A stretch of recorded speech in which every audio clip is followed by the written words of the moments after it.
Se recomienda discreción para el siguiente podcast debido a que, gracias a la temática de la película, se tocaron distintos temas pues sensibles que podrían causar que las personas pudieran sentirse vulnerables, sentirse ofendidas o sentirse incómodas debido a lo que nosotros decimos gracias a la película que acabamos de ver. Evidentemente nosotros hablamos con todo el respeto del mundo, sin ánimos o intención de ofender a nadie y siempre manteniendo un tono de respeto y solemnidad hacia cualquier persona. Habiendo dicho esto, los dejo con el podcast número 15 de Cine Club, donde hablamos de la película Anónima, una mujer en Berlín.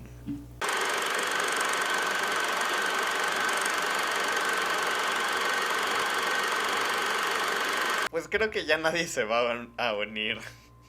¿Y quién escogió esta película? La eligió. ¿Pero quién escogió, verdad? La eligió una chica llamada Gaby. ¿Y te dijo algo o no le has dicho nada? Pues le mandé mensaje y ya no me dijo nada. Y estoy así como, bueno. Otro más que nos envió una bomba. Véanla ustedes nomás y coméntenla. El de la próxima Que no semana es que bombas, sí se va a unir. o sea, porque tampoco estuvo la persona que eligió, o sí estuvo, ¿quién eligió? ¿La semana pasada? Sí, la de Requiem. No estuvo. Era un chavo de Guatemala. Sí, porque nos envían, o sea, nos envían las películas más perturbadoras. Y nunca sabemos el No por qué. aparecen. Se hizo, esta película, nos mandó una película más o menos larga. Sí. Yo la vi en 2 partes. Sí, yo sí la vi hace rato toda. Yo la vi más o menos, yo la verdad no sé en cuántas partes, ¿sabes? Porque la pausé a cada rato y como estaba en YouTube se quedaba ahí guardado donde continuaba nomás. Sí. Y recién la terminé hoy día. Sí, yo también la acabo de terminar hace ratito. A mí me sacó mucho de onda cuando estaban todos bailando y ya celebrando que había acabado la guerra y todavía quedaban como 40 Yo minutos pensé de también que iban a película. ser los créditos. Dije, será 11 minutos de crédito. Dije. Ajá. Y seguía. Pero es que la verdad, a ver. ¿Ya empezamos? ¿Ya empezamos? Sí. Sí, ya empezamos. Ya pedía que nos escuchen en el podcast. Pues sí. Que por cierto aquí es donde yo le estaba diciendo a Alan que deberíamos dar advertencias, porque luego hay gente que sí tiene traumas, o de plano, no, a lo mejor no tiene un trauma, pero realmente no le gusta ni ver ni escuchar de temas tan violentos o gráficos.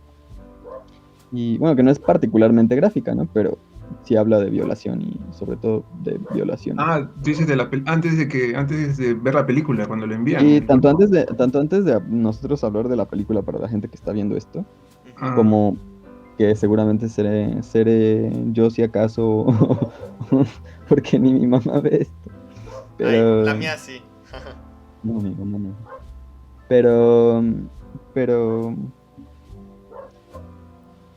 Pero sí también para nosotros, o sea, yo no esperaba que fuera así. Yo tampoco, la verdad. Yo tampoco, porque estoy en YouTube, pues. Sí. Estaba en YouTube y dije, no creo que haya, no sé, pues supuse que YouTube ya se ha vuelto tan estricto en cosas, y dije, no creo que... Y lo dejó, no le dure nada, no sé. Salvo que hay una versión peor, o sea, más violenta, no sé. Y pero bueno, lo que yo quería decir es que creo que hay que hacer o sea, yo tengo aquí una espinita clavada de que hacer películas de historias reales no justifica automáticamente una película. O sea, ¿Cómo? No puede ser que nada más agarres todo lo que está, ya sea en el libro o ya sea en la historia real y lo pongas tal cual con actores, con cámara.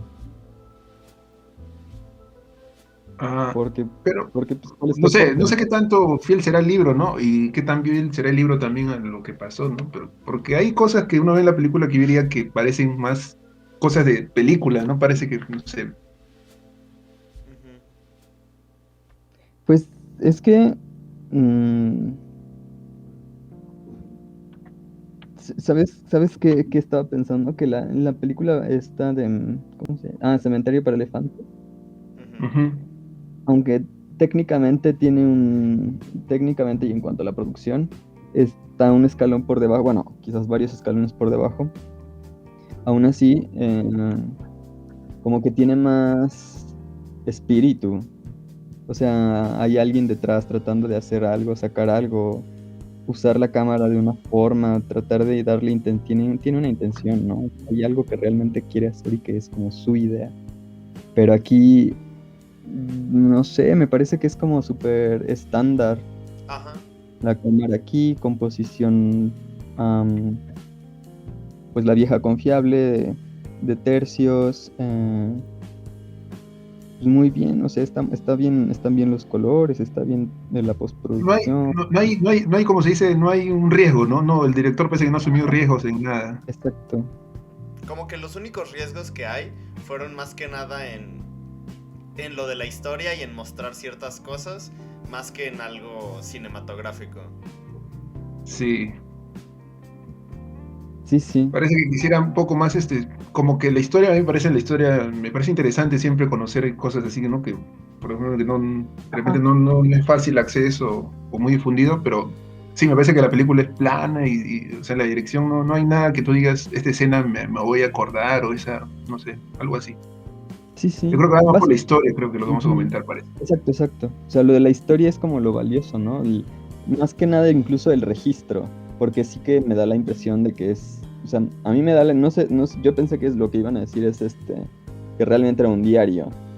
Ah, pero no entendí al final si solo era un libro basado, o sea, si solo era un libro de ficción o si estaba a su vez basado el libro en un diario ah, de la autora, porque creo que sí era como muy personal para ella, porque dijeron que no, que se sorprendió, ya no quiso hablar de eso y ellos no iban a mencionar su nombre. Ujú. Pero, o sea, en ese sentido sí que hay valor, ¿no? En el sentido documental y de testimonio de los hechos. Pero es que no entendí. O sea, a veces no entiendo si realmente la única idea es como esa, mostrar un testimonio o qué. Porque se me hace, bueno, quizás, bueno, no, es que no tengo elementos suficientes para justificar. A mí lo que pasa es que se me hizo incómodo el hecho de que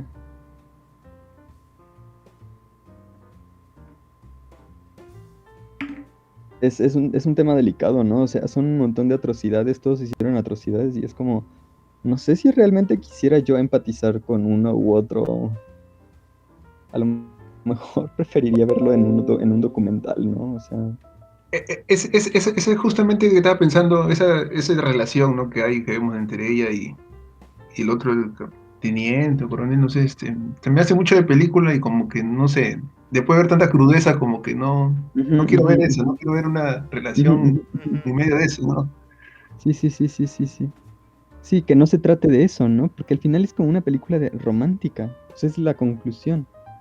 Es Pero, o como sea, de pero película no puede romántica. iniciar así, pues, o sea, me parece, ¿no? Eso es lo que yo digo, ¿no? O sea, no, Exacto. o Sí. sea, el Sí, comienzo está muy tan nefasto que lo que sigue después no me parece nada ni siquiera aceptable porque pues, no puede construirse en base a lo que vemos, ¿no? Todas las violaciones ahí. Ujú. es que entiendo que es algo que pueda suceder. ¿O qué Sí, y sucedió? parece que sí, porque según por ahí leí en el libro, dicen que sí, ella se eligió a alguien como para que la Ujú. cuide y tuvo relaciones con esa persona. Pero, Sí. O sea, es que no dudo que sea algo que pueda suceder. Pero también entiendo por qué luego dicen que la gente en Alemania se ofendió. Porque o sea, aunque haya sucedido, el hecho de que tú lo pongas en un libro o en una película, no es, o sea, le quita la característica de suceso y lo convierte en un discurso. Y tienes que pensar qué está diciendo ese discurso. Porque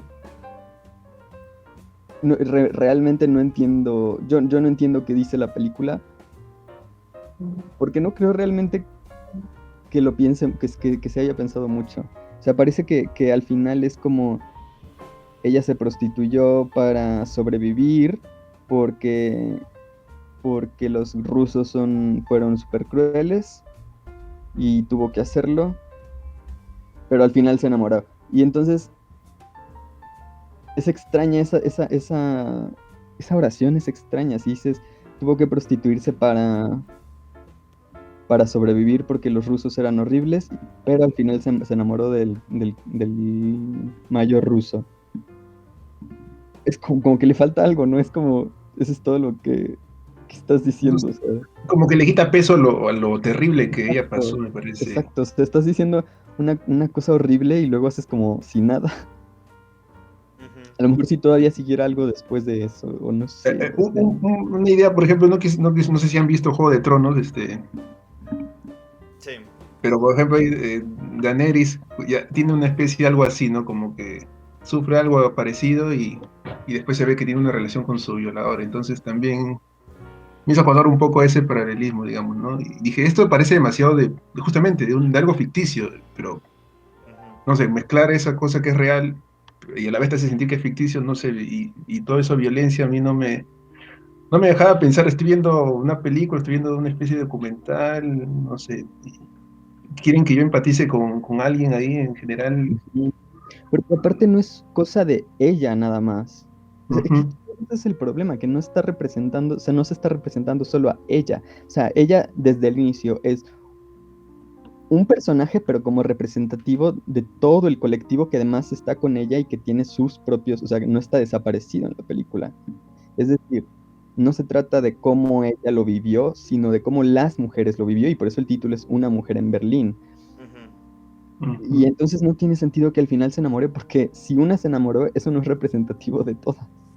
Y seguramente muchas lo sufrieron y fue horrible y nunca más habrían querido volver a la persona con quien, o sea, con quien tuvieron que sobrevivir, ¿no? Si es que tuvieron la suerte de tener a alguien como el mayor para que la protegiera de todos los demás. Entonces, o sea, si al final iba a suceder eso, yo creo que tenía que estar ella separada de todas. Entendiendo que es como un caso particular, por lo menos, o sea, sería lo primero que tienes que hacer, pero es que desde el principio es el colectivo tratando de sobrevivir. Y entonces al final ella no puede ser representativa de todos. Ajá. De hecho, ahora que mencionas eso, justamente el título, bueno, en inglés, justamente se llama Anónima, porque, o sea, quiero entender que fue por la decisión, o sea, porque, pues para empezar, la autora decidió permanecer así, pero también quiero creer que fue por la decisión creativa de tener este personaje sin nombre para que pudiera ser fácilmente, ¿cómo decirlo? Identificado y que la gente se pudiera relacionar mucho más con él. Pero pues no funciona. Ajá, Sí, muy... es muy... No me imagino estar en una situación así, pero no me cuadra realmente. O sea, más bien me parece un caso muy particular. Porque al final, o sea,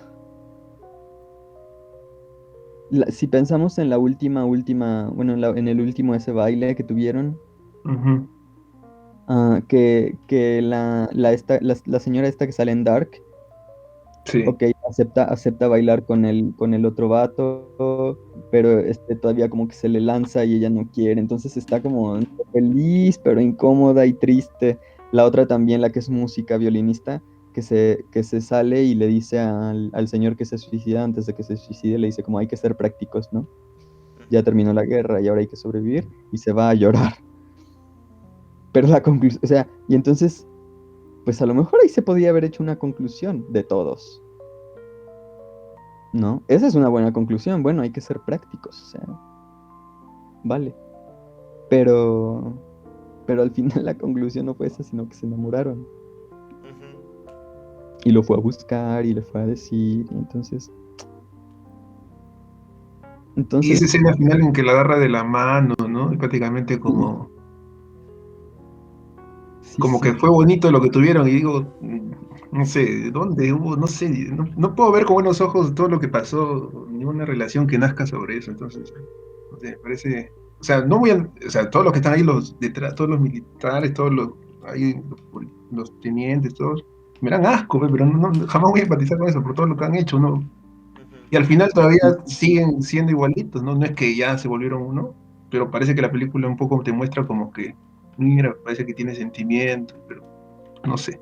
Exacto. O sea, es que si lo ves en un documental, si tú lo ves en un documental, puedes decir, vale, pues qué triste, o sea, de verdad eran personas y tal. O sea, me imagino la tristeza y la desesperación y entiendo que pues había una situación política y las atrocidades que se cometieron fueron todas para todos. Vale. Pero si te lo ponen en personajes, te están pidiendo que te pongas en su lugar y que los acompañes, digamos. Otra opción sería que busquen que realmente los detestes, pero no me da esa sensación a Es mí. que, por ejemplo, si buscaran que los detestaras, ¿por qué tendría ese final? Exacto, como que te piden compasión todo el tiempo, Ajá. pero sus actos no te permiten sentir compasión por ellos, o sea, tendrías que estar omitiendo muchas cosas, porque a fin de cuentas, en su contexto lo entiendes, pero tú en tu contexto Sí. no Creo que puedes. se me haría más interesante leer el libro que donde se basa, creo. O sea, El diario, ajá, el diario se me haría el diario más sí, interesante, no sí, sí, porque sabes que estás leyendo el punto de vista de quien lo escribió, o sea, sí, sí, esta sí, vez, o sea, exactamente como supuestamente lo vivió, más allá de que Fuente también puede ver cosas que no, sí, pero el libro de ahí se basa, entonces me parecería, ya bueno, de acá puedo leer, ujú. no me están narrando, no me está tratando de que haga algo externo de lo que está escrito, entonces puede ser para mí más objetivo en ese caso. Y hay algo también, al último de la película también nos saca un personaje, el que también, no me acuerdo el actor, creo que también sale en Los Bastardos sin Gloria también, creo. El actor al final, que es su pareja, no sé cómo es, que ya me había olvidado el personaje y me saca 2 horas de película y me lo saca ahí de la nada, como que me digo, ¿qué era? Una especie de plot twist, una especie Ah, de, no sé, sí, exacto, yo también el esposo, ¿no? el esposo, digo que es un plot twist eso, ¿qué cosa es? Porque en No verdad ya, entendí, ajá, ¿qué le tampoco sé, aportó? Y hasta me había olvidado de ese personaje. no lo entendí, no lo entendí, la verdad. Que esa es otra, o sea, pasan muchas cosas que parece que van a llevar o van a significar algo y al final literalmente se nos olvida. Porque además, a los que ejecutaron eran sus hijos, ¿no? Sí, creo que sí. Supongo que sí. O sea, eran sus dos hijos. Ella en algún momento le preguntan, ¿estás casada? Y sí, dice, sí, tengo un esposo y dos hijos. Y luego los tiene ahí escondidos. Ujú. Pero parece que de plano, en primer lugar, parece que ni le importan. Pero después hay una muerte y después bailan, o sea, también, ¿no te acuerdas? Ajá, ajá, ajá. Hay una muerte en una pelea y hay una muerte así terrible y Sí, o sea, después al rato están bailando y por lo todos, ¿ah? No menos, solamente... por lo menos la chica es su hija. No sé si el otro vato, pero según yo sí, pero por lo menos la chica es su hija, ¿no? Y ella sabe que está ahí y nunca la va a ver. O sea, porque al inicio ella le dice, puedes venirte conmigo, no te tienes que quedar aquí, pero la niña se quiere quedar. Porque están en su departamento, pero como que se van a ir a vivir todos juntos a un solo departamento, como para estar juntos. Ah, y a ella dan la orden de ejecutarla. O sea, el vato este, además, es el tipo del que se enamora, da la orden de ejecutar a su hija. Y no hay ni reacción y después bailan, como dice Rafa.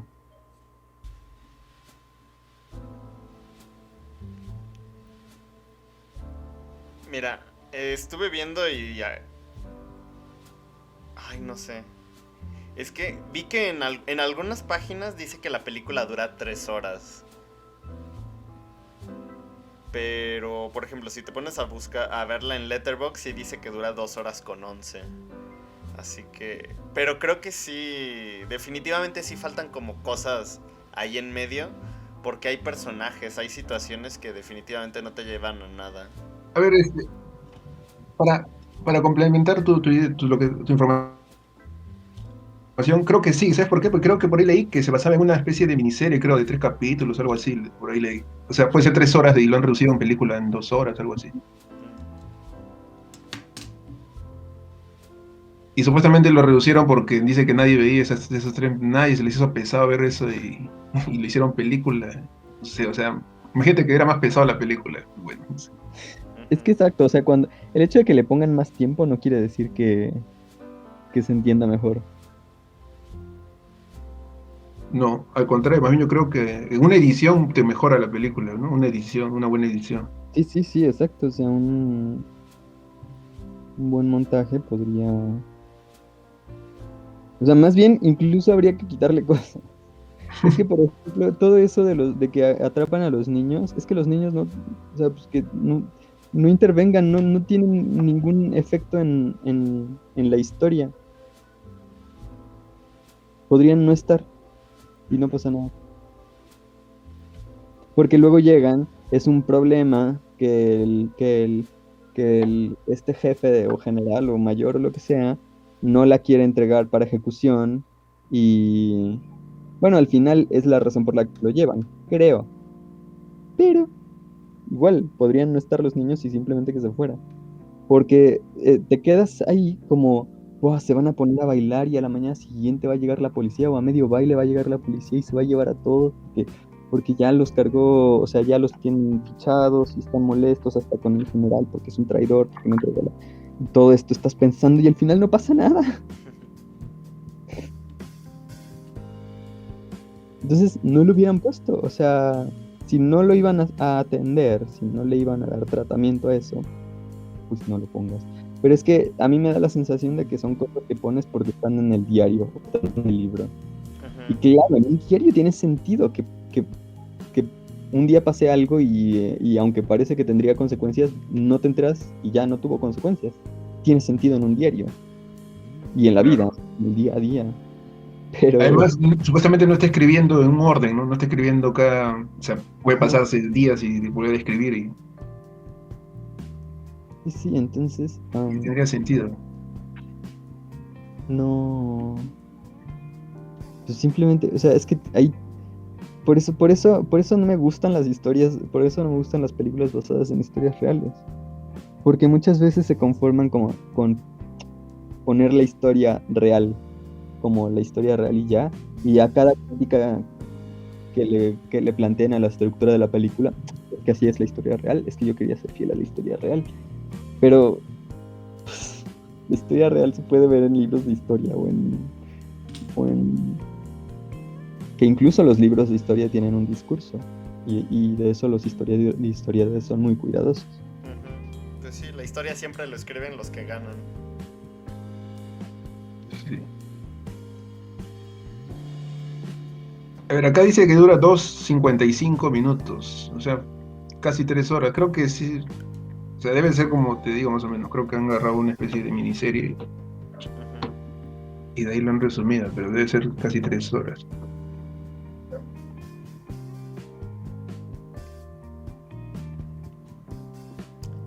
Entonces, ¿algo positivo que le hayas visto a la película, Mora?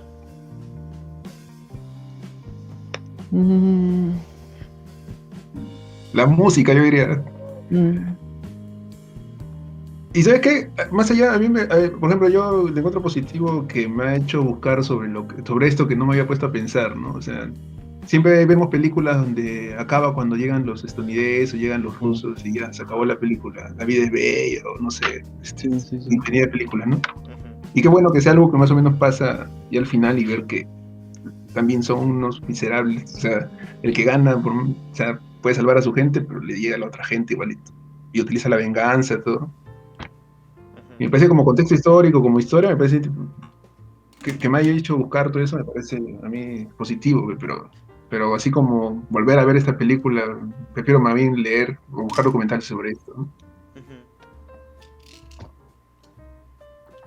Sí, sí, o sea, a mí me parece, o sea, yo no es que no me haya gustado, no diría eso. Me parece extraña, no la entendí, cosas fueron incómodas, pero cuando la veía estaba como entretenido y metido en ella, ¿no? Pero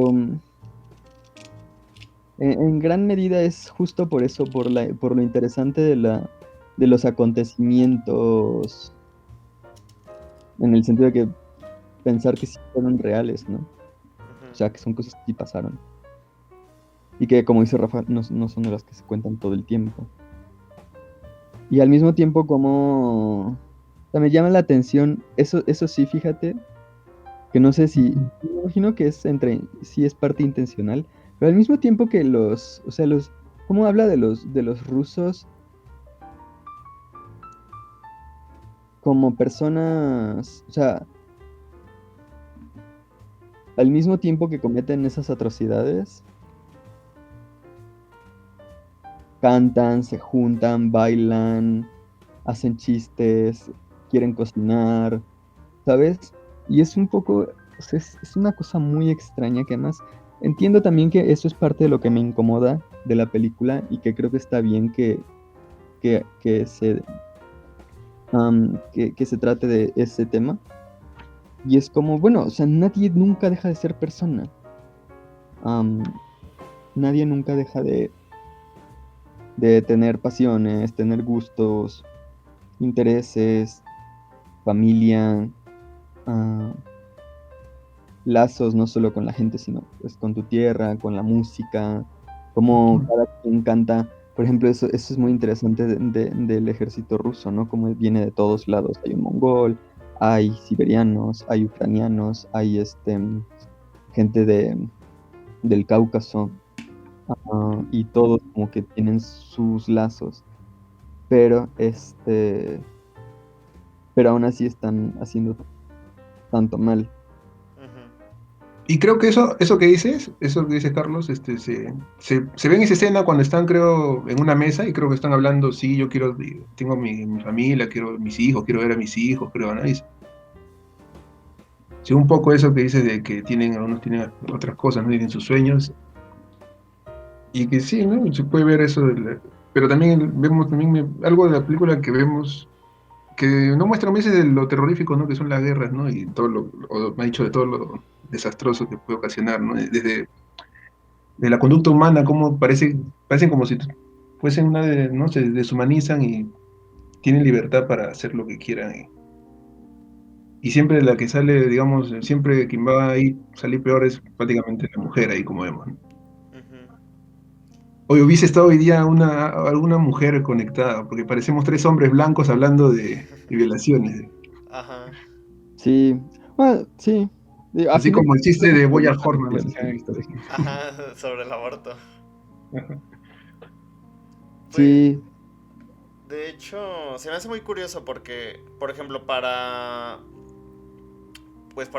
la Alemania nazi, como que la mujer sí tenía, o sea, no dejaba de tener este rol, pues, minimizado en la sociedad, pero era muy importante porque básicamente era la figura de procreación.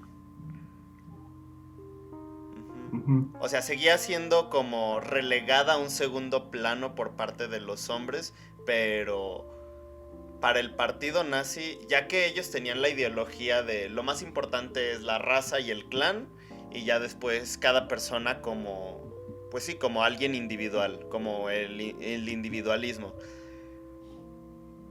Para ellos la mujer era como esta figura importante. De hecho, pues tenían también sus escuelas para novias, sus escuelas para mujeres, para formar realmente mujeres que pudieran tener, pues sí, ser como el epicentro de la familia para poder seguir procreando y seguir, pues, ay, no quiero usar esta expresión. Bueno, conservando la raza, como decían ellos en ese entonces. Sí, ¿no? Con lo de la eugenesia, pero bueno, es parte del régimen darle lugar a todo mundo. Quien no tiene lugar no es humano y esos son los que terminan siendo exterminados. Ujú. O sea, quien no tiene lugar en la ideología, y podemos pensar actualmente que nosotros no hacemos eso, pero de una u otra forma a los parias se les induce el exterminio, se les lleva al exterminio. Por ejemplo, me imagino que tanto en Japón como aquí, los suicidios son muy comunes y sobre todo cuando la gente pierde su trabajo o su familia o su lugar en la sociedad, ¿no? Que es el punto ah, central. Entonces, cuando una persona ya no tiene un propósito o una contribución a la sociedad, se les suele llevar al aislamiento, a la, a la marginación y a pues a la muerte, ya sean individuos o sean grupos ah, de personas. Pero sí, o sea, digamos, las sociedades, no sé si por naturaleza, me gustaría pensar que no es la naturaleza de las sociedades, pero sí que no, las sociedades no puedo imaginar una que no sea así. No permiten que la gente no tenga un lugar, un rol. Ujú.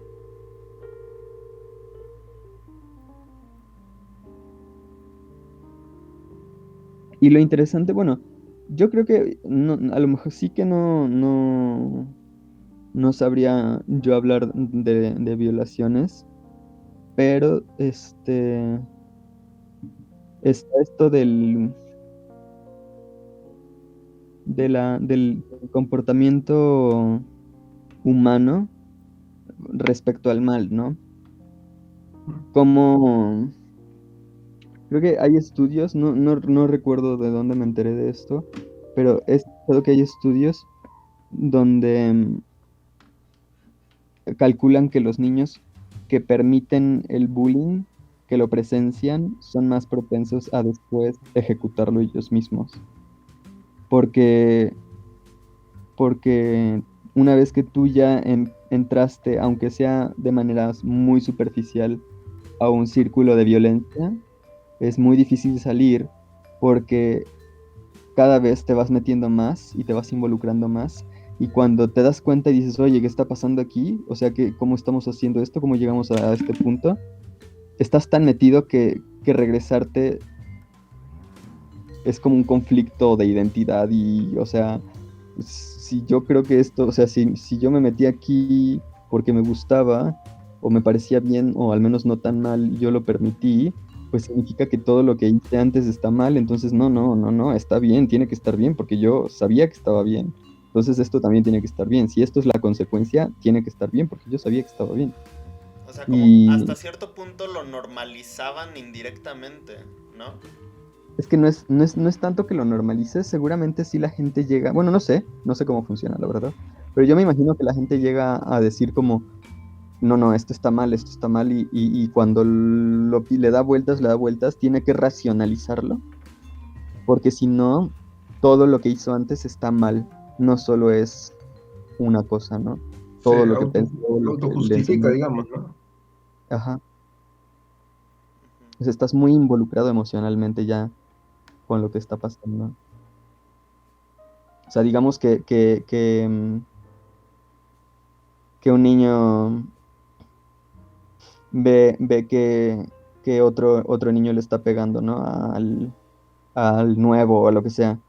Y piensa, va, no pasa nada, o sea, es un jueguito, ¿no? Ujú. Y ya al día siguiente lo ve otra vez que lo está molestando y lo está golpeando. Buah, pues es que si no se defiende, así nunca va a dejar de molestarlo. Ya la semana siguiente sigue molestándolo y no, pues es que lo gana él, la verdad, porque es bastante estúpida. y en algún momento en que él se encuentra en una situación donde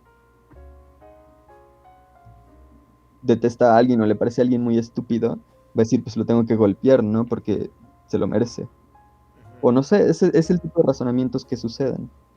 O Ya sea, construyó, digamos, una conducta o cómo reaccionar hacia ciertas conductas, ¿no? Digamos.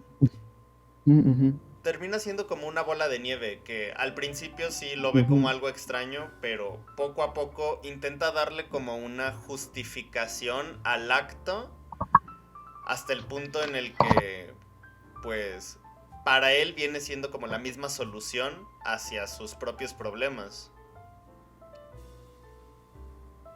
Sí. Ajá. No, bueno, es que no de nuevo, no es como que se vuelvan malvados, sino que a veces hacen cosas, o sea, piensa tú como en lo de los... O sea, ¿sabes cuál está bueno? El experimento donde le dicen a la gente que tienen que presionar un botón para que, que están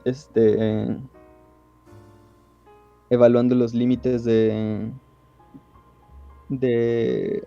del dolor y que tienen que am, presionar un botón para brindar una descarga eléctrica a una persona que está en otra habitación, ¿no?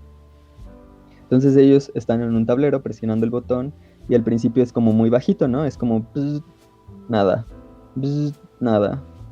Y así varias veces y está presionando el botón y va subiendo gradualmente, va subiendo la intensidad.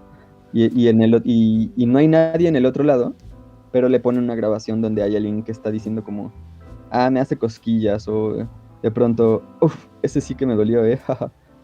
Y empieza o está empezando a doler, ok, esto ya está haciendo mucho, ¿podríamos parar, por favor? Podríamos parar y él le dice, déjame consultarlo el supervisor y voltea con una persona que está ahí, que es parte del experimento y le dice, no, tú continúa con el experimento, no le va a pasar nada, no va a morir ni nada, solo o sea, está calculado todo, ¿no? Tú sigue. Y le dice, oye, que tenemos que seguir y no me permiten terminar el experimento. Y le responden como, bueno, pero por favor apúrate y terminemos cuanto antes. Ya va subiendo y empieza a dar gritos de dolor, de por favor, sácame de aquí, o sea, me está doliendo mucho, ya no quiero estar aquí, ayúdame, por favor. Y, y no para. No Ha porque perdido, no le digamos, parezca extraño. pierde el criterio, ¿no? Bajo una autoridad, digamos, o un mandato de una autoridad. Más bien, o sea, creo que por una parte cede el criterio, no se quiere hacer responsable. Es que cuando paras, o sea, ¿en qué momento paras? Si ya estás haciendo algo así como medio malvado, ¿no? Que tú dices, bueno, o sea, es algo extraño, pero es por un bien común, ¿no? O sea, hay un bien mayor. Y, y este pequeño malecito nos va a llevar a un gran bien, entonces no hay problema. Pero ese pequeño malecito va creciendo. Y el punto es cuando tú quieres mirar atrás, tienes tanto camino que recorrer que mejor vas para adelante. Sí. Ese experimento es muy perturbador. Sí, Y sí, sí, me es hace curioso. acordar. Creo que por ahí lo viste en YouTube, hay una especie Sí, de creo que está en Juegos reportaje sobre Centrales. ese. Mm. Sí, sí, sí. Interesante ese Muy, experimento. muy perturbador. Porque pues es gente, son oficinistas y gente súper normal, ¿no? Con hijos y tal. Pero en qué momento, o sea, no sé. Como que tú adoptas un criterio de, ok, esto está bien. Y cambiarlo te cuesta mucho. Seguramente si, no sé, por ejemplo, eh, a la gente de Alemania antes de la guerra le preguntaran, oye, ¿tú crees que deberían juntar a los judíos en campos de concentración, no alimentarlos y exterminarlos de la manera más eficiente posible a todos? Ah, ¿Deberíamos hacerlo? Seguramente la gente en la calle diría, no, estás loco, psicópata. Pero poquito a poquito se van haciendo la vista gorda y cuando realmente se vuelve grave ya te das cuenta que tú lo provocaste.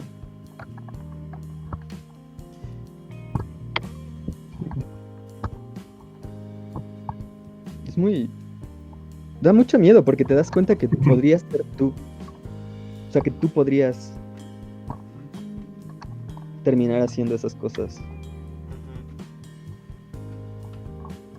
En fin, perturbador, digamos. Sí, es horrible. Hoy se nos unió nuestro amigo Ataque. Ajá. ¿Cómo estás? Hola. ¿Cómo va? Saludos. Hola, ¿cómo estás? Bien. Bien. Engancho un poco tarde. No hay problema. Cliente que estaba hablando, pero intento entender la perturbación, ¿no?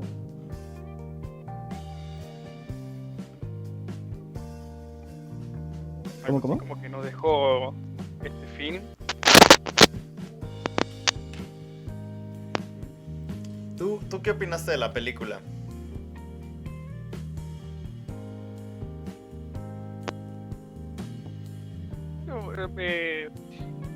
Me resultaron familiares unos rostros y unos actores que estuvieron también en la caída. Y como llamativo, ¿no? Me había quedado. Luego, qué angustiante. Me pareció muy angustiante. Cómo las mujeres se acostumbraban. Es casi, está basado en una historia real, ¿no? Y cómo en este caso particularmente, pero en otros muchos también las personas se acostumbran a una miseria, a vivir de una manera súper indigna. Y también me llamó la atención el hecho de que tengan un guardián, ¿no? Un guardián que a su vez, está bien, la película no lo muestra como un abusador más, pero también tenía cosas. Si bien la película no lo muestra, uno puede imaginar que también era parte de todos ellos, nada más que las cuidaba de un abuso masivo, si se quiere. Es como elegir el mal peor, ¿no? Para sobrellevar mejor una circunstancia que bueno, es traumática, donde ya pierden la personalidad, ¿no? Dejan de ser las personas que eran, donde ya la vida poco importaba, que diferente, estaban muertas, ¿no? Las mataban por dentro, y no distinguían edades. Eso también me llamó mucho la atención, como si bien en una guerra, en un escenario bélico, no sé, muy pocas cosas se repetan desde hace mucho tiempo. Ya ni eso, ¿no es cierto? Estas atrocidades que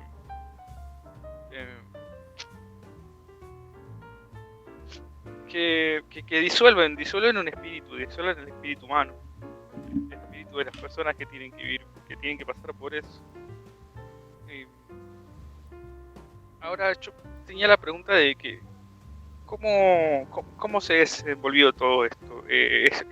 ¿Hubo una denuncia por crímenes de guerra? ¿O nadie prestó atención a esto?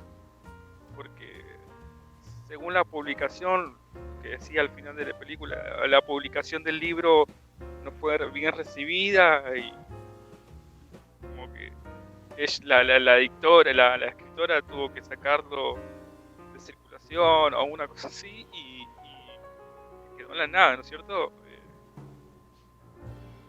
¿Saben algo de ese asunto?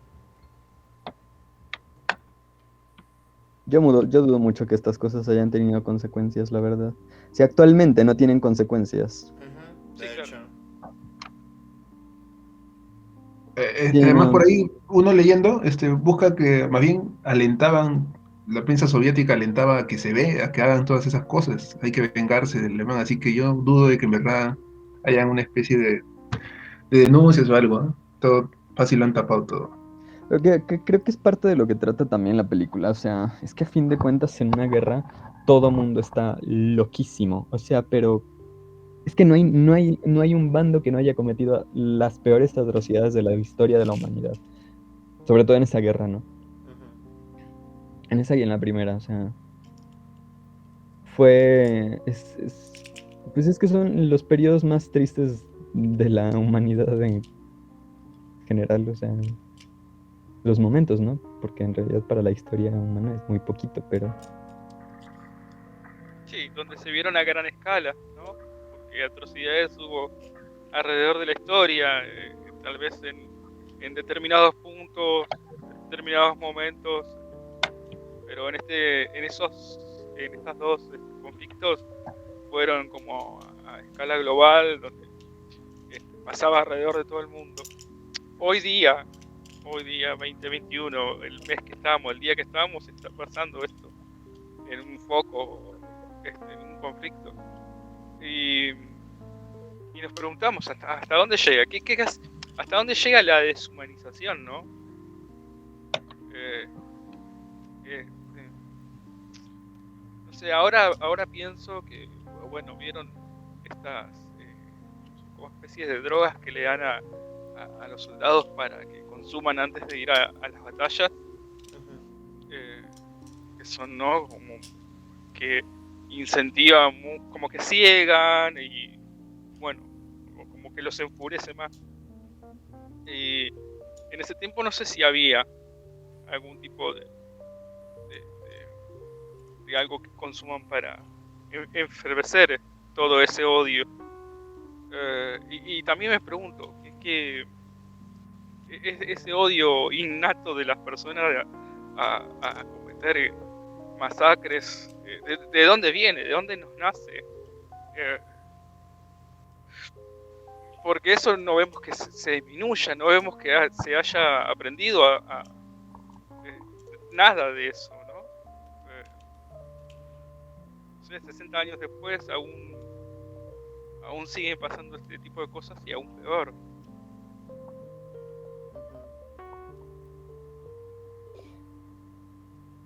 sí, o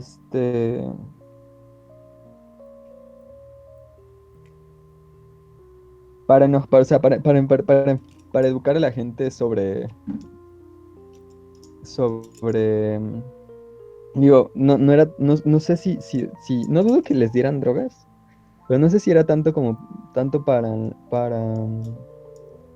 digo, los proyectos de drogas que ha habido creo que son más bien como para evitar el dolor, mantenerlos despiertos y demás, ¿no? Los esteroides supongo que también se han utilizado para eso. Bueno, para hacerlos, no sé, más fuertes, no sé. Pero lo que sí que vimos alguna vez es en la escuela alguna amiga que es súper germanófila. ah,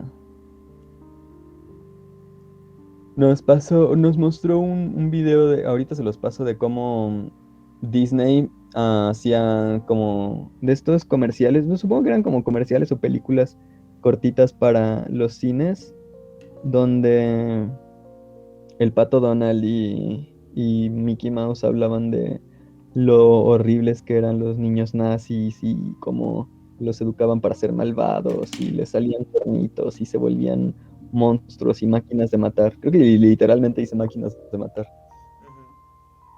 Entonces, en ese sentido sí que la propaganda fue terrible, muy potente. Supongo que también entre los nazis y entre los rusos. Sí, De sí, hecho, ahí. recuerdo que mi abuelo Ujú. No, continúo. Perdón, nada más recuerdo que mi abuelo decía que él tomaba clases de inglés con una alemana para cuando empezó la guerra y y la maestra les enviaba informes y les daba panfletos de propaganda nazi Eso. y les informaba sobre el curso de la guerra. hasta que Estados Unidos tomó postura y supongo que por entonces también México tomó su postura y les dejó de repartir propaganda. Supongo que por voluntad propia y por seguridad propia, pero sí, así estaban las cosas. Sí, el aparato de propaganda, más que nada nazi, porque de los aliados sí había una bajada de línea desde los medios, desde la caricatura, ya como recién me mencionaba. Pero el aparato nazi de propaganda era tremendo. Sí. No sé si pudieron leer Los niños del Brasil. Es un libro ficcionario basado en algunos hechos. Se trata de un experimento que lo llevaba a cabo el doctor de Hitler, el doctor personal, un biólogo. Y bueno, lo que se intentaba hacer con este experimento era clonar no solamente la parte física, sino las circunstancias sociales y de vida de las que tuvo Hitler en su infancia, para formarlo de la manera más similar posible. En un pueblo en Brasil, donde la mayoría, si bien hay mestizaje, este pueblo en Brasil son todos rubios y de ojos claros. En ese pueblo trabajaron fuerzas nazis, ¿no? Ya una vez terminada la guerra.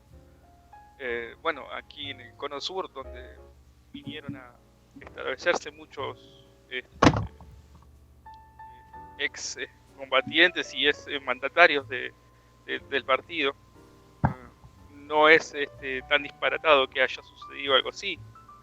En una de las cosas que mencionaba, por eso decía que era ficción basado en hechos, era que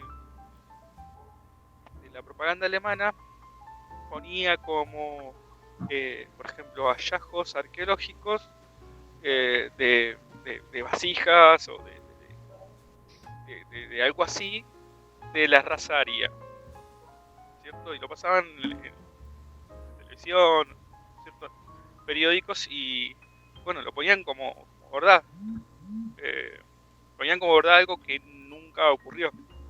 Era a tal grado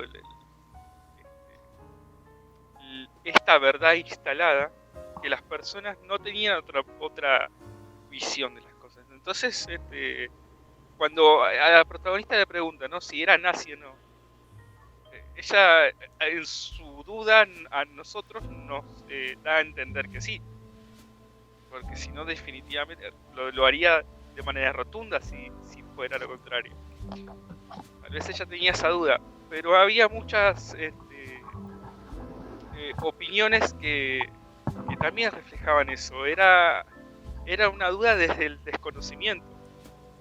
Tal vez me reconozco como nazi porque solamente vivo en este país, en Alemania, en este momento histórico, pero no sé qué significa ser nazi. Uh-huh. También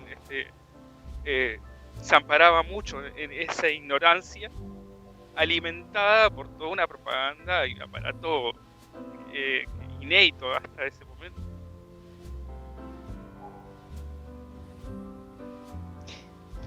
Sí. Y cómo, pues también ella en algún momento le dice, ¿no? A usted le gusta, a usted ama tanto su país como yo amo el mío. Que pues a fin de cuentas es como el nacionalismo que, digo, y en esa época se dio mucho de los países alentar la pasión por las naciones, por tu nación respectiva, o sea, el sentido de identidad a partir de tu país y de la bandera y de los colores y del himno, y cómo pues todas esas cosas al mismo tiempo que sí que te dan un sentido de comunidad y que en realidad hacen a la gente ser muy feliz, porque muchas veces lo que nos falta es eso, ¿no? Un sentido de comunidad, y que actualmente lo vivimos, y que es curioso porque realmente nosotros somos todavía el trauma de la Primera y Segunda Guerra Mundial, en el sentido de que tan espantados estamos de lo que se hizo en ese entonces, que todavía no nos permitió, o sea, que todavía, bueno, no sé, yo me cuento entre los que estamos espantados de los nacionalismos. O sea, vale, sí, hay que ser, todos amigos y hermanos y apoyar a nuestro, o sea, realmente sacar adelante nuestro país y buscar progreso para todos nuestros compatriotas, porque estamos en una situación parecida, pero al mismo tiempo es como, ay, es que tampoco puede ser ese o sea, no debes nunca perder de vista que los que están fuera de tu país también son personas, y que incluso hay personas dentro de tu país que pensarás que no son iguales a ti porque no están de acuerdo con tu ideología, pero son personas. Y que no se te tenían que olvidar, y que no se te tenían que olvidar, ¿no? O sea, realmente, es que es de lo que hablábamos, justo cuando entró Ataque, de cómo es muy fácil que te acostumbres al mal hasta el punto en que ya no tienes más que hacer el mal, porque ya es como parte de tu identidad. Prácticamente se vuelve inherente a ti, o sea, ya te vuelves, digamos, imperceptible a lo que está mal, digamos, ¿no? Sí, sí. Digo, no hacer el mal así como que tú sabes que sí, voy a hacer el mal y voy a ser malvado, no, sino que No, ya no lo puedes, o sea, has perdido el control, en cierto modo. No ¿no? hay juicio, claro, no hay no juicio. juicio. Sí. Sí, o sea, no quiere decir que no son responsables, pero sí que... Claro, pero eso estaba muy marcado en ese tiempo. Es como una sensación de que vuelve cada tanto, cada tiempo vuelve. Sí, La cuestión del nacionalismo, ¿no? Sí, sí. De cerrarnos como frontera. Y yo pienso, ya hace mucho pienso que, bueno, vivir como una gran comunidad, como una gran aldea. Ustedes allá en México no está muy diferente a la realidad que vivimos acá nosotros en el sur de América. Compartimos un montón de cosas. Lo que nos diferencia son las idiosincrasias, las cosas territoriales, las costumbres mínimas de cada región, que tienen que ver con geografías, que tienen que ver con un montón de cosas climáticas, con un montón de cosas que tienen que ver. Pero eso no nos diferencia el hecho de compartir algo. Bueno, compartimos lengua, compartimos el lenguaje. Sí.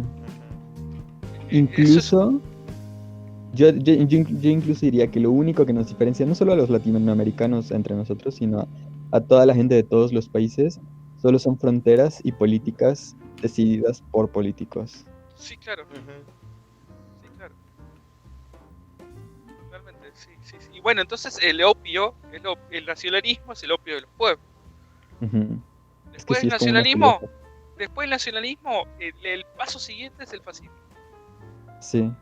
Tan en una fina y delgada línea de traspasar y que ya se convierte en algo fascista. Y incluso, como decía recién, la misma población defendiendo todo ese régimen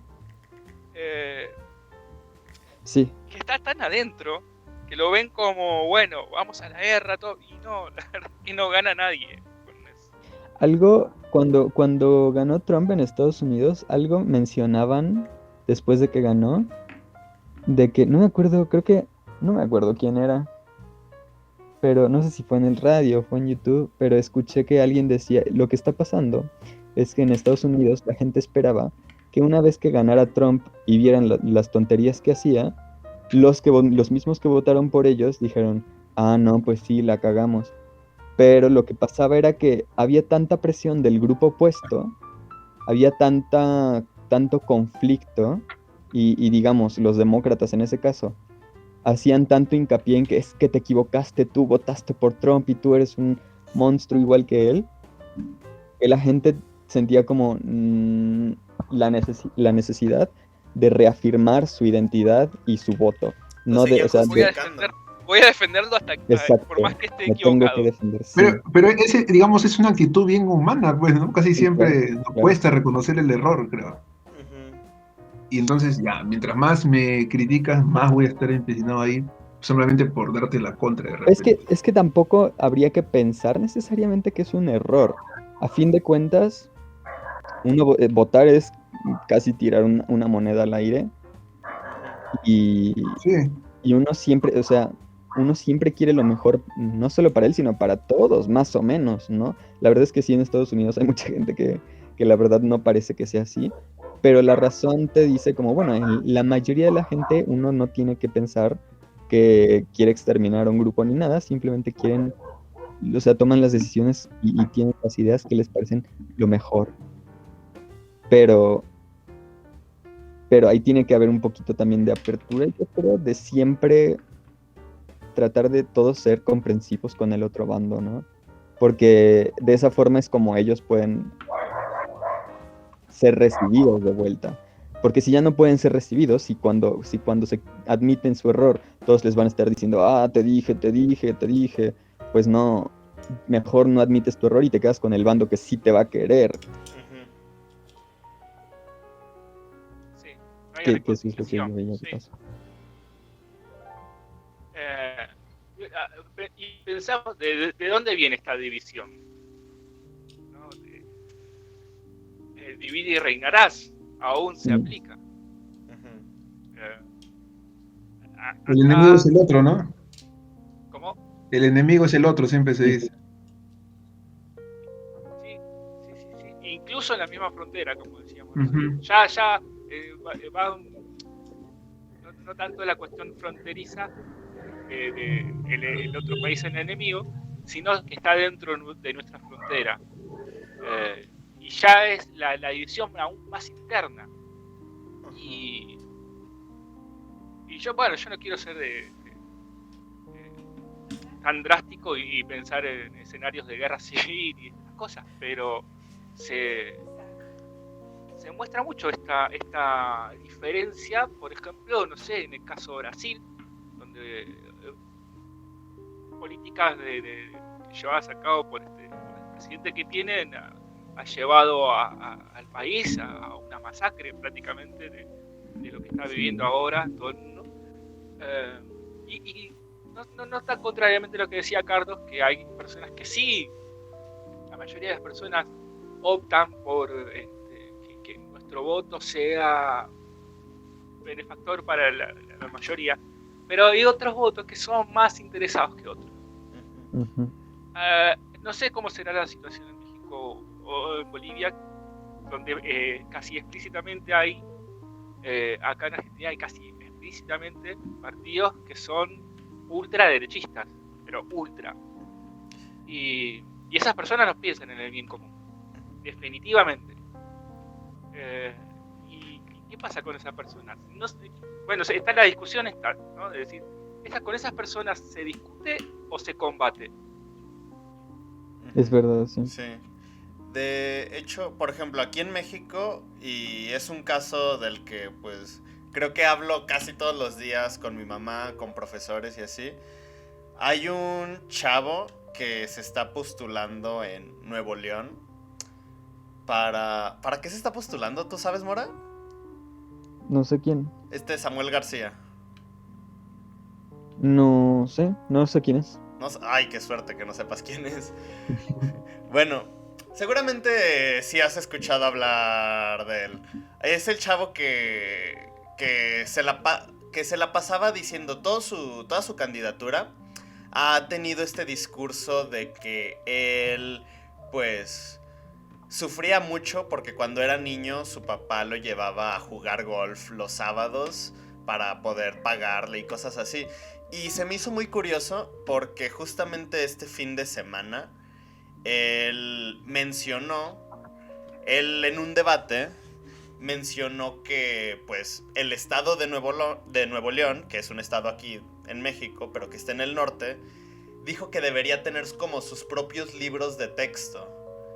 Y sus palabras fueron como de ¿cómo es posible que un chilango venga y nos imponga en Nuevo León la educación que nosotros debemos de tener sabiendo que somos mejores. Y se me hace muy... O sea, no me gusta para nada y se me hace horrible que se refiera así a sí mismo con esta actitud de superioridad y de que, pues sí, de que en el norte todo es mejor, todos son emprendedores y ellos deberían tener su propio sistema y aún así, a pesar de que tiene todos estos... Este discurso político y este discurso racista y clasista, es la persona que va más arriba en las encuestas en su estado. Qué miedo. Ajá. Y volvemos con lo mismo, como que pues muchas veces siempre dicen, no, pues el enemigo es Chile, es Argentina, es Perú, bla, bla, bla, es Estados Unidos. Es como otros países, son estas fronteras. Pero al menos ahorita aquí en México, viniendo por parte de personas como él, ya nos están diciendo que el enemigo ya son otros mexicanos de otros estados, pero de nuestro mismo país.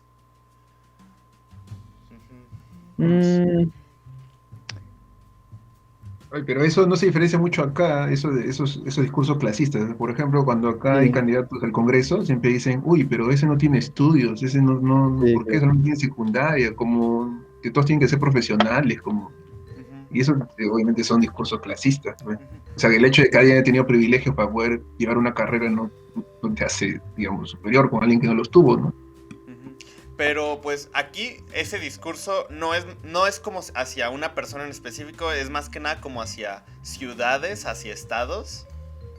Ujú. Por ejemplo, dicen, no, es que la Ciudad de México, ¿cómo es posible que los chilangos decidan todo? Si aquí en Nuevo León nosotros tenemos nuestra... no, es que ¿sabes qué? Lo que pasa es que nosotros pensamos que, digo, nosotros en México, digo, pensamos que tenemos un sistema muy democrático y de soberanía de los estados, pero muchas cosas, bueno, no sé, podría ser más centralizado, pero también podría ser mucho menos centralizado el país. O sea, el gobierno está todo en la Ciudad de México y los estados tienen que arreglárselas como puedan. Ah,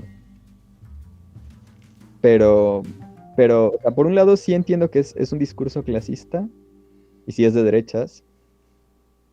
Pero por otro lado también quiero mencionar que yo tampoco estoy muy de acuerdo en la centralización de, de,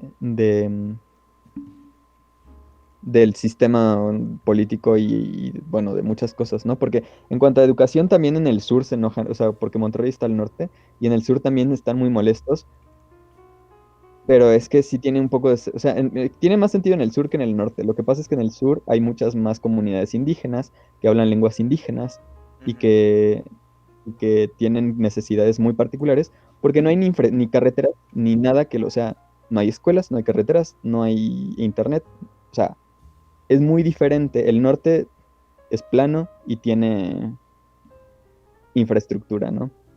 El sur no. Y tiene muchas comunidades muy distintas. Entonces, al sur tiene mucho sentido un sistema educativo menos centralizado, donde se enseñe, no sé, agricultura, que creo que sí se intenta, pero de nuevo es desde la SEP, que está en la Ciudad de México. Pero necesitan, no sé, cosas como educación en agricultura, en ganadería, en cosas más prácticas de su vida. Y al mismo tiempo que, claro, no digo que no se les enseñe lo suficiente para alcanzar estudios universitarios, pero lo cierto es que lo tienen más complicado y no se les puede enseñar de la misma forma que si fueran un niño clase media en Monterrey, que a lo mejor incluso a veces va y viene a Estados Unidos, se le enseña inglés y español y a lo mejor hasta otro idioma extranjero, cuando en el sur no se les enseña ni su propio idioma nativo. Entonces, sí entiendo que en ese contexto particular no creo que sea muy propositivo ni muy positiva la propuesta, pero esas ideas no es que sean malas en sí, yo creo. Bueno, pero no deja de alimentar Ujú, sí, sí, un rechazo, ¿no? de territorio dentro de un mismo país. sí, sí, sí. Eh, Debido a una política centralizada, acá también se vive una política centralizada, donde todo ocurre en un distrito o en una provincia, está dividido en nuestro país, acá, Ujú, donde hospitales de alta complejidad que solamente hay acá, donde las universidades, si bien hay 2 o 3 sí, en diferentes partes del país, la mayoría están acá. Eh, Todos los trámites importantes se tienen que hacer acá, en la capital. Eh, y eso que provoca, genera a los habitantes, acá para contarles y explicarles más o menos también qué es lo que pasa. Yo vivo en Buenos Aires, y en Buenos Aires mismo hay una especie de DF, sería una ciudad autónoma, que es la capital federal, donde está el obelisco, ¿no es cierto? Está la Plaza de Mayo, está la Casa Rosada, bueno, en fin. Ese sector es autónomo de la provincia. Todas las personas que viven ahí, no quiero hablar de todas, no quiero generalizar, pero se entienden como muy diferentes al resto del territorio nacional, como superiores al resto del territorio. Y genera mucho odio, mucho rechazo. Si yo, como bonaerense, voy a la ciudad de Córdoba, a una provincia cercana o cualquier otra provincia, llame a mí como bonaerense, me catalogan de una manera. Como este prejuicio, este estereotipo que en algún momento se ganó el argentino de ser engreído, etcétera, ¿cierto? Que bueno, que aún existe, o sea, está basado en hechos, sí, y existe en este territorio particular que les estoy contando. Eso no genera más que rechazo dentro de un mismo territorio, y las políticas no ayudan a paliar eso, sino que contribuyen aún más a que todo se profundice.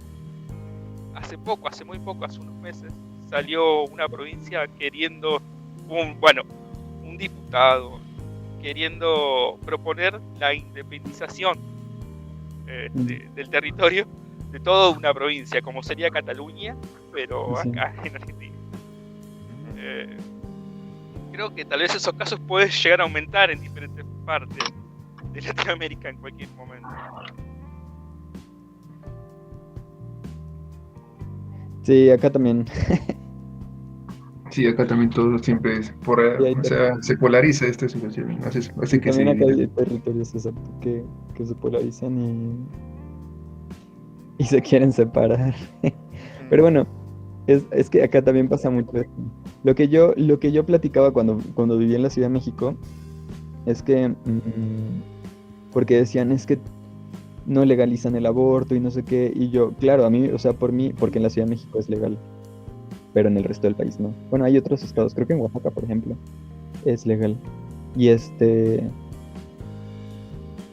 y lo que yo les decía es como, bueno, sí, o sea, yo estoy a favor de que se legalice el aborto en todo el país, pero al mismo tiempo, lo que pasa es que no se va a legalizar el aborto hasta que el aborto sea la prioridad de la comunidad. Si la comunidad tiene problemas como hambre, falta de educación, falta de infraestructura o carreteras o mucha delincuencia o no hay trabajo, pues no se van a estar preguntando si debería ser legal el aborto o no, se van a estar preguntando cómo le vamos a hacer para sobrevivir. Entonces, tendría que haber más facilidades para que las comunidades se desarrollen. Y yo creo que la manera más correcta es mediante la autonomía y o sea, que cada quien pueda atender sus necesidades, ¿no? Porque son muy diferentes y nuestros países son muy grandes y los territorios son muy complejos, o sea, la geografía es muy complicada, ¿no? O sea, Europa tiene los Alpes y poco más, fuera de ahí los territorios son muy accesibles. Entonces, no es lo mismo acá en América, donde es montañas por todos lados, y selvas, desiertos, un montón de ecosistemas muy distintos. Ah, y cada uno necesita como sus propias atenciones, ¿no? Y eso no se puede lograr mediante un gobierno centralizado que va a dictar una prioridad nacional y pues a ver cuándo te toca que te atiendan a ti. Aunque tu problema sea muy sencillo de resolver, ¿no? Pero sí. Y también al mismo tiempo eso, también yo creo que esas formas de estados pequeños, comunidades pequeñas, autónomas, libres, permite que tampoco se hagan países monstruosos como los del, los del siglo XX. Sí, y también siempre estos escenarios son propensos o son viables para que aparezca alguna persona embanderada en tradiciones, embanderada en costumbres, todo lo que ya de alguna manera se superó como región, que es la independencia de la corona, ¿no? Enraigadas en todo ese discurso ya antaño y puesto ahora en la modernidad como una cuestión neonacionalista. Acá en las últimas elecciones aparecieron varias fuerzas de ese tinte, que si bien no están pretendiendo una separación de territorios o algo, tienen ese discurso muy emparentado con lo fascista, intolerancia, es muy fuerte de verdad. Y no me es tan diferente de ver cómo haya pasado en la Europa de los años 30, donde justamente esto nació a partir de una crisis económica, donde, bueno, para salir adelante, para que este país sea potencia nuevamente, tenemos que reagruparnos y ir todos juntos bajo un lema, bajo una bandera. Que eso reflote, que esas ideologías refloten aún. Es muy peligroso. Y lo que a mí me da miedo y al mismo tiempo me da gracia son los grupos neonazis en Latinoamérica. Que es irónico, ¿no? Sí. Pero existen y si bien son grupos pequeños, no sé, se multiplican en las redes, parece que como que se multiplican, parece que son muchos. Y de vuelta lo que decía recién, con esas personas no sé si se discute, no sé cómo tratarlos yo. Acá está el planteo, no se discute, se lucha, se combate. ¿De qué manera se combate ese discurso? Porque, por ejemplo, se puede ser tolerante ante alguien que va contra derechos humanos o algo así, que opina, no sé. Claro, a eso me refiero. Es la paradoja de que si la tolerancia, bueno, no es una paradoja, es que no sé, hay un filósofo que sí lo contestó, bueno, que lo planteó y lo contestó, que si la tolerancia debe tolerar a la intolerancia. Y la respuesta que él dio es pues no, porque la intolerancia va a destruir a la intolerancia va a destruir a la tolerancia. O sea, si la intolerancia permite si la tolerancia permite palabras, sí. la intolerancia, sí. Si la tolerancia permite la intolerancia, digamos, si los buenos dejan a los malos destruyen a los buenos, pues. Ajá, o sea, prácticamente, si la tolerancia permite la intolerancia, ya no hay tolerancia. Exacto. Es una falacia, digamos, en poco sentido, algo así. Sí, es como es un silogismo. No, La porque intolerancia es la muerte de la no tendría tolerancia. sentido y creo que sí tiene sentido. Pero sí, o sea, sí, es difícil pero sí. Bueno, acá vemos hoy día lo que está pasando, que quienes dentro de 3 meses van a dominar el mundo, los chinos, tienen un sistema muy poco tolerante en muchos aspectos. Sí. ¿Y cuál es? ¿Y cuál es la propuesta? Del mundo a la caída del modelo norteamericano, del modelo de Estados Unidos. ¿Cuál es la respuesta? ¿Cuál es la propuesta? ¿China o si se quiere Rusia, que también del otro lado no son muy tolerantes aún? Sí, no. ¿Cuál es la propuesta? No hay una propuesta superadora a eso.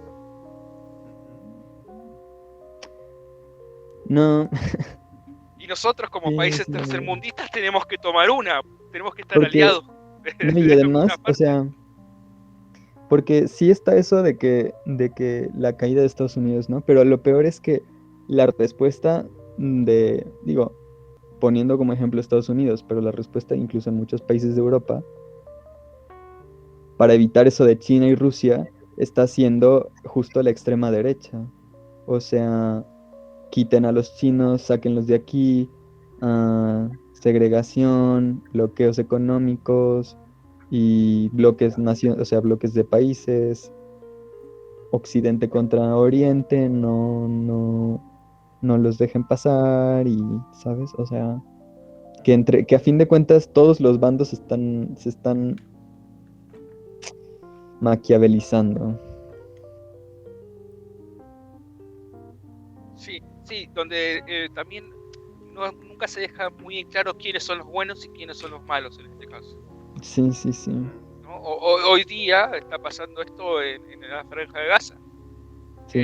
Los medios si bien nosotros podemos investigar, pero nos están mostrando como que los dos son malos o los dos son buenos. No, no hay ahí un punto donde... Sí. Pero O te bueno, justifican como que yo soy malo, pero el otro es peor, ¿ah? Así. claro.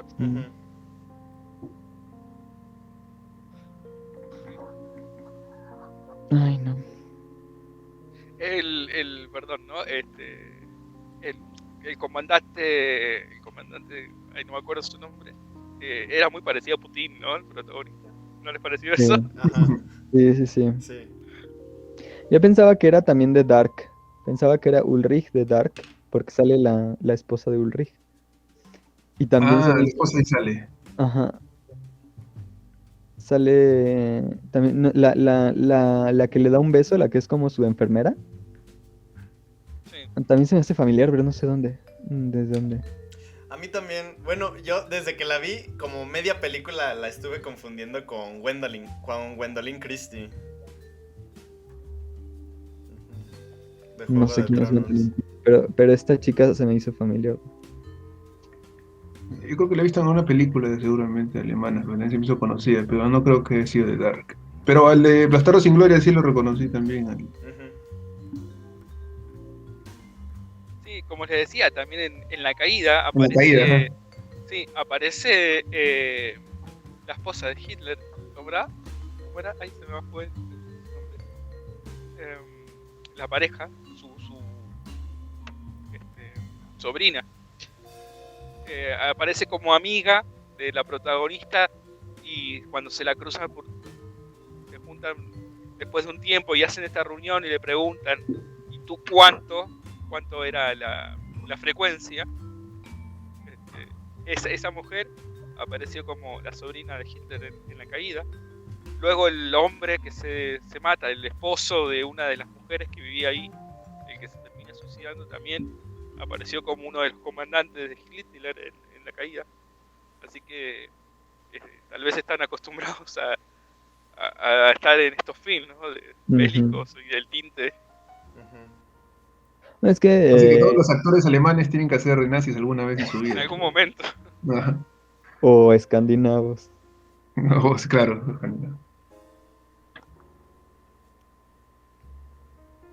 También es que no tienen muchos actores. O sea, bueno, sí, supongo que tendrán muchos, pero pues es normal que se repitan. O sea, no todos los países, pocos países tienen la industria de Estados Unidos para andarse aquí. Bueno, también en Estados Unidos siempre se están repitiendo.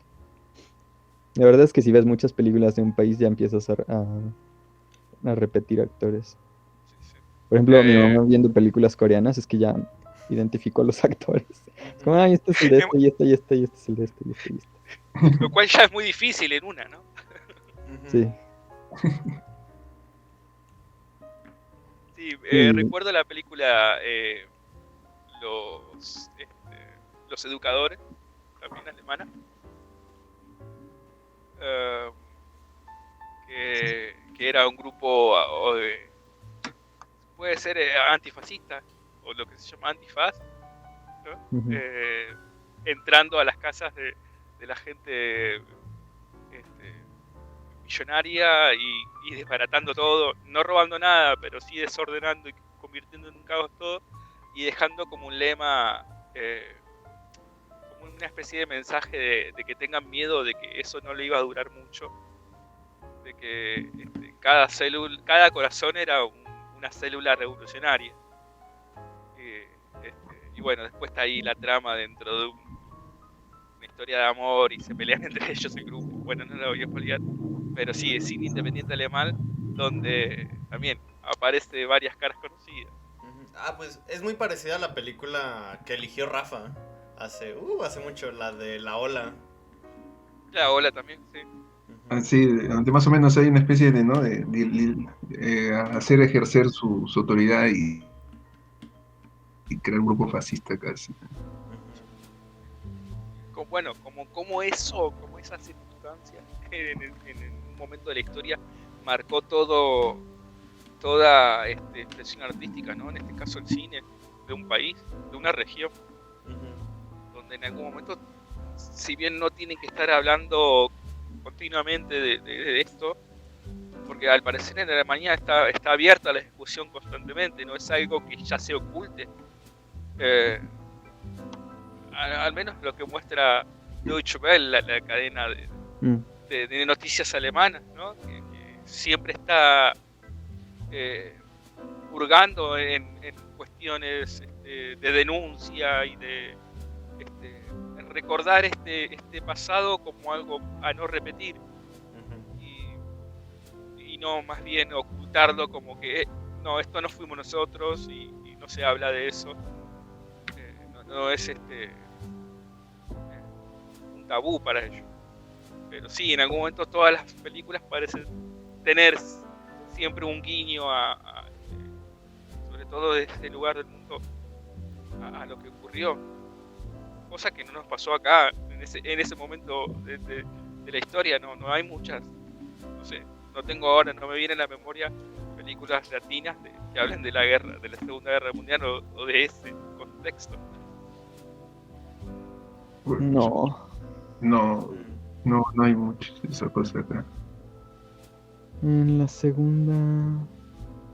Seguro hay una del escuadrón que mandó México. Del Escuadrón 201. Sí. Pero nada más porque pues... México estaba cerquita, ahí puedo ver, ¿no? Pues había, por ejemplo, no sé si son rumores o si sí fue cierto que Hitler mantenía llamadas con el presidente de México para mandar sus tropas por aquí para que pudieran llegar a No, Estados eso fue en la Unidos. primera. Eso ¿Fue en la primera? guerra. Sí, Ok. es el telegrama Zimmermann que el ministro de Relaciones Exteriores de Alemania envió a México pidiendo que se integraran a la guerra atacando a Estados Unidos y que prometían Texas, varios territorios que Estados Unidos había tomado a México, menos California.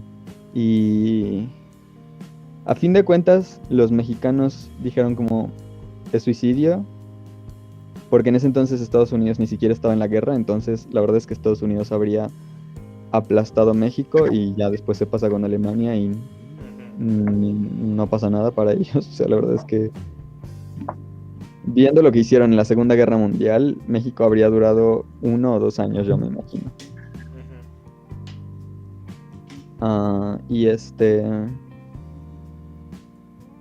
Y de todas formas Estados Unidos ya había interceptado ese telegrama. Bueno, lo interceptó el Reino Unido.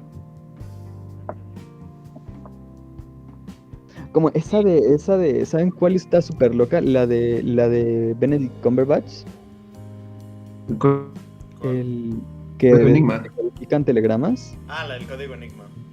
Exacto. O sea, se me hace impresionante cómo así casualmente. Resulta que sabíamos todas las operaciones que Alemania iba a ejecutar, todos los barcos que iba a destruir y todas las bombas que iba a tirar, pero la mayoría las ignoramos para que no se dieran cuenta de que nos estábamos enterando de sus planes. Lo cual tiene sentido, pero al mismo tiempo es como horrible, ¿no?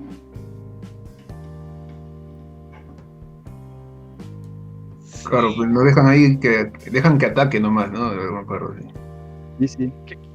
Porque hay un beneficio de la intervención al final. Había como Sí. una necesidad económica al final de eso. Por eso iban dos ganadores y perdedores, no solamente en lo bélico y territorial, si se quiere, sino en lo económico. Entonces, claro, dejaron Sí. que las cosas transcurran para ellos sacar alguna tajada geopolítica de cualquier índole, ¿no?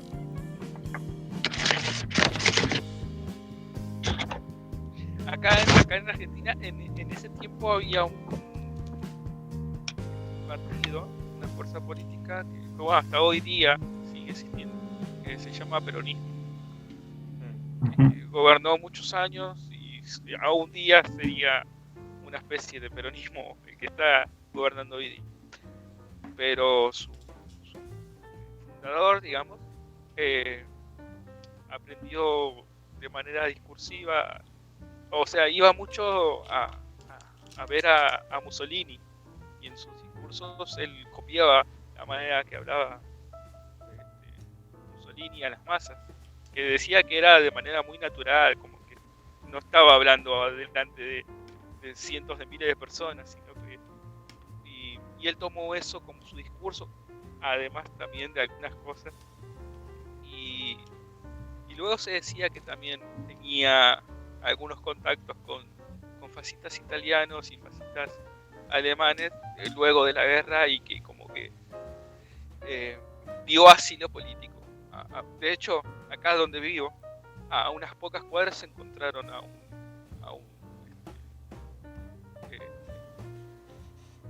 soldado de la SS, pero un comandante o algo así, a muy pocas cuadras donde vivo, y el tipo se había cambiado el nombre, se llamaba Adolf Eichmann, y bueno, que está en la casa como siempre, como él vivía, y era una persona más trabajando en una fábrica, qué sé yo, ¿no es cierto?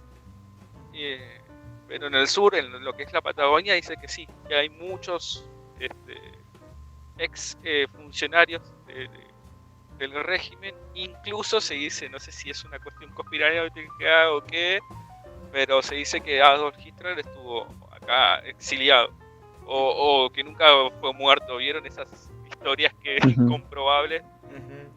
Pero bueno, hay fotografías, salieron muchas fotografías que pueden ser Photoshop, o puede ser alguien muy parecido, que uno dice, wow, así hubiese envejecido Adolf. Y es muy llamativo, en serio. Pues de hecho, esta China Zorrilla, que es... Sí. ¿Sí lo ubicas? Uruguaya, sí. Ella... Hay una entrevista donde ella dice que sí fue una vez a comer con Hitler después de la guerra. Ella lo afirma, dice que la llevaron a una especie como de... Pues sí, como un... Ay, ¿cómo se les llama? Ay, se me fue el nombre. De estas casas enormes que tienen... Lago, como... una cabaña. Algo así.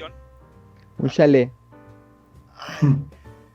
Ay, es que no recuerdo la palabra. Es como donde se casa la gente o donde hacen las fiestas de Una 15. villa. No, es como donde vive Vicente Fernández y el Potrillo. Una hacienda. Una No. hacienda. Una hacienda.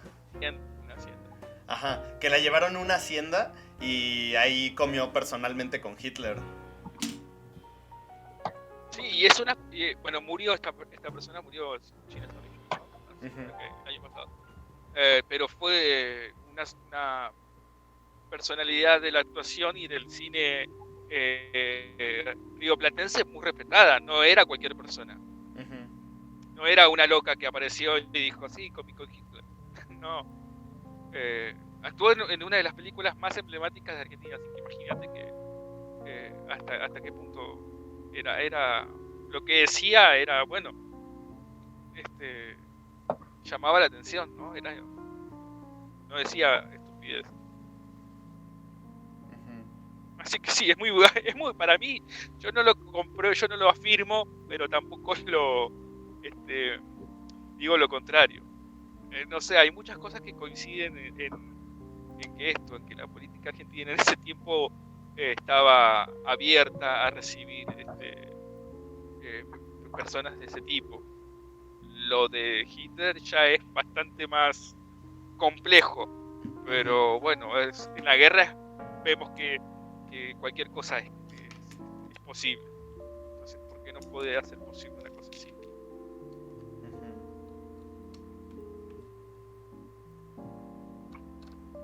Pues que ya ahí lo dejamos. Sí, ya Sí, muy ya tarde. creo que ya estamos, acá son las 10. Aquí también.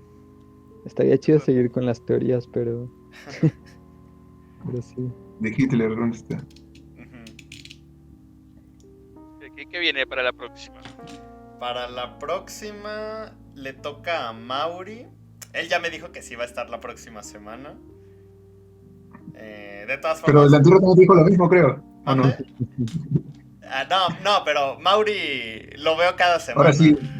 O sí, de veritas, de veritas. Sí, ya lo afirmó. Y eligió una película que se llama Blow Up. O Deseo en una mañana de verano. ¿Qué país, eh? Es italiana.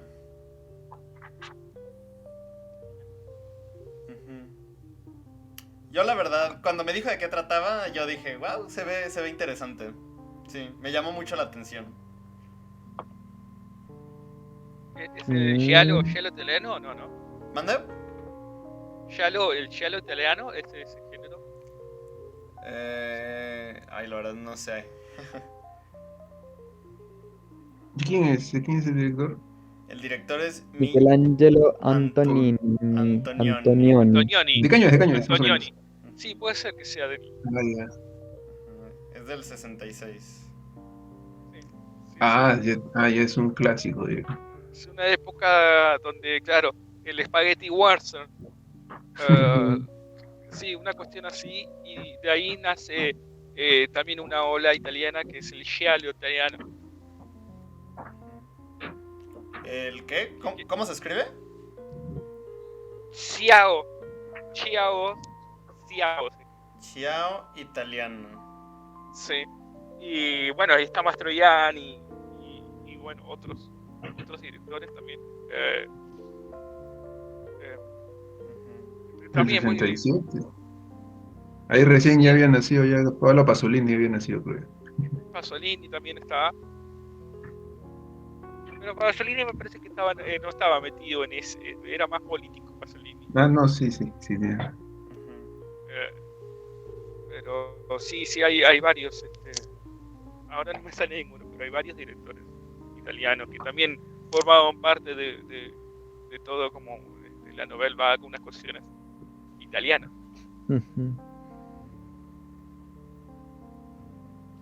Ya, entonces esa es la película para la otra semana. Debe que verla. Y prepárense porque la película pesa 10 gigas. ¿Cómo que pesa? Que está en 3D, que para ver. Pues está en Super 4K. A su madre, yo lo veo en el celular, creo, y lo veo. A veces si mi internet está lento como para descargarlas, yo las reproduzco directamente desde Drive. Sí, también lo reproduzco en el computadora, ahí nomás en Drive. ¿Por qué las reproduzco desde Drive? ¿Para qué las descargo? Pues nomás, a veces. Pues bueno. Va. ¿Alguna última cosa antes de terminar sobre la película o algo? Además de esa nueva regla que vamos a poner. Ay, ¿cuál es la regla? Ya, cuéntale. Ajá, de que vamos a dar como... ¿Cómo se dice? O sea, que vamos a Pues decir advertencias. una advertencia. Ultimátums. No. Ujú. Ah, Advertencias del contenido de las películas. Ajá. ok. Sí. Porque luego, no sé, o sea, digo, supongo que, y quiero pensar que nadie tendrá sus traumas, pero igual luego hay gente como que no quiere ver, o por lo menos que se prepare para ver. Es que yo no esperaba que fuera de tanta violación esta película. No sé por qué, pero pensé que sería como más contemporánea. Ujú. Y sí. Y pues también para la gente que escuche el podcast, sí vamos a estar diciendo, o sea, por ejemplo, digo, a lo mejor esta no estuvo tan cañona, pero la de Requiem por un sueño, sí. Ujú. Esa sí estuvo bien densa. Todo ha sido Sí, esa drogas. estuvo muy gráfica también. Ujú. Y que si la gente ya no se va a conectar a la llamada, que mínimo mande un texto de por qué la eligió. Que siempre nos quedamos con la duda. Ajá. Escuchemos la opinión de quien lo eligió, ¿por qué, no? Ujú. Eso está bien. Yo tengo mi teoría de que la gente elige esa película porque es la que tiene en su computadora y la tiene ahí. Tal vez. Mi teoría es La que luego tiene en la que mano y dice, ya le doy a subir nomás. bastante que pueda. ¿Qué película les voy a poner a ellos? Ya sé, esta que tiene muchas violaciones. Y ya, pues, si preguntan, no voy a estar. A ver, Pat, algo para decirle a la película, a mí me parece que lo más importante es el tema que afronta, ¿no? Que por más que sea crudo, te invita un poco a leer o investigar sobre todos los hechos, por más que sean Ujú. terribles. Ujú. Yo diría que es sobre cómo la gente sigue, o sea, cómo la gente es mala aunque no deje de ser humana. Eso es lo que yo saco de la peli. Ujú. Bueno, la gente puede ser mala, no tiene que ser. A mí me gustó mucho que al menos en primer plano siempre, o sea, siempre las mujeres estaban en un primer plano, aun cuando no fueran quienes destacaban en la escena. Me gustó como que siempre resaltaban en ese aspecto. Para mostrar como sus reacciones y esas cosas. Digo, ya hablando de momentos donde conversaban o esas cosas, o cuando caminaban. Creo que también esta toma que se estuvo repitiendo un montón de veces de alguien en las calles, en estas calles de Alemania, y simplemente volteando.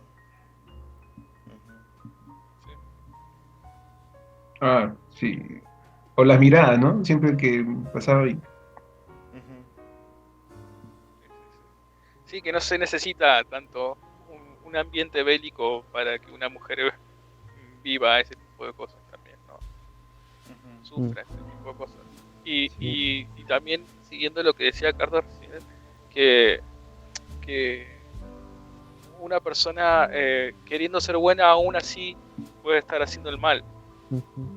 Lo que muestra este comandante en jefe, que la protegía aún con maldad, que si bien no muestra que él es violento o algo, pero sí le hacía vivir a las protagonistas una realidad que ellas no querían vivir, pero era la mejor en ese escenario.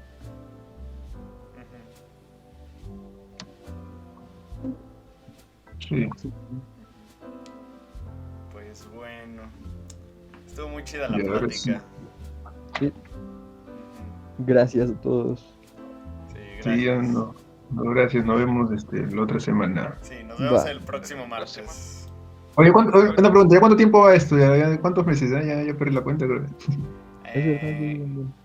Dame un minuto, aquí en Letterboxd tengo Todas las películas. una lista con todas las películas. Dame un minuto, deja que cargue. Ay, no tengo internet. Siento que empezamos como en no, El en año pasado enero. fue, ¿no? Diciembre, creo, ¿no? Sí, empezamos en Diciembre, diciembre. enero, ¿no? Sí. Ujú. Ay, amigo, qué rápido se pasó, yo tengo una mala idea. Sí, Sí. A ver, tenemos... Esta es la semana número 23. Llevamos 23 películas en total. A mitad de un embarazo. Exacto. 23 entre 4 son 6, ¿no? O sea, 6 meses. 6... Digo, 24, digamos, contemos que son 24, ¿no? Pongamos que son 24, Ajá. porque ese es múltiplo de 4 y esos son 6 meses. O sea, mayo, abril, ay, Diciembre, enero, febrero, marzo, abril y mayo. 6 meses. 6 meses. oh, Sí, pues ¿no? muy bien, ¿eh? Ya medio año. Ujú. Sí, está bien, ¿eh? Y apenas vamos a acabar la primera vuelta. Ya. Y ahora sí, ya. Chao, chao, ya. Hasta luego. Sí. Nos vemos la otra semana. Nos vemos. Adiós. Cuídense. Hasta la próxima. Cuídense. Bye.